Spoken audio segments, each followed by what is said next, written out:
হতে পারে একদিন আমার বাড়ির চাকরও আমাকে জিজ্ঞাসা করবে, মা সালাকাকুম ফি সাকার, মালিক আপনি এখানে কি করা? ওই দিন মালিক জবাব দিতে বাধ্য হবে, লাম নাকু মিনাল মুসাল্লিন ওয়া লাম নাকু নুতঈমুল মিসকিন। আল্লাহ ডাকতো, আওয়াজ কানে যাইতো, কিন্তু কর্ণপাত করা হতো না, অর্থাৎ নামাজ পড়তাম না। দ্বিতীয়, গরিবদেরকে ভালোবাসতাম না, গরিবদের ব্যাপারে অ্যালার্জি ছিল। ওয়ালাম নাকু নুতঈমুল মিসকিন, এখানে শুধু গরিব না, অধীনস্থের ব্যাপারে আমি সদয় ছিলাম না।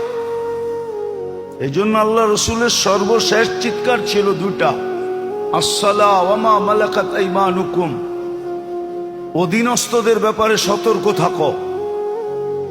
তোমার অধীন আল্লাহ যাকে করে দিছে তার ব্যাপারে তুমি বড় সতর্ক থাকো, বড় সতর্ক, অধীনস্থদের ব্যাপারে সতর্ক থাকো।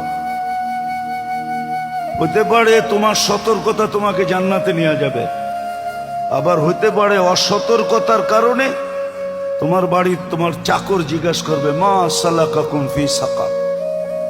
এটা তো মানুষ। হতে পারে আমার বাড়ির কুকুরও আমাকে দেখে হাসতে পারে, কিয়ামতের দিন কুকুরও হাসবে আর বলবে, আকুনু তুরাবা, একটু পরেই তো আমি মাটি হয়ে যাব, আর আপনি জাহান্নামের ইন্ধন হবেন। সত্য এটো। এই জন্য মানুষকে আল্লাহ সৃষ্টির ভিতরে সবচেয়ে বড় শ্রেষ্ঠত্ব এবং সবচেয়ে দামি হিসাবে তৈরি করছেন।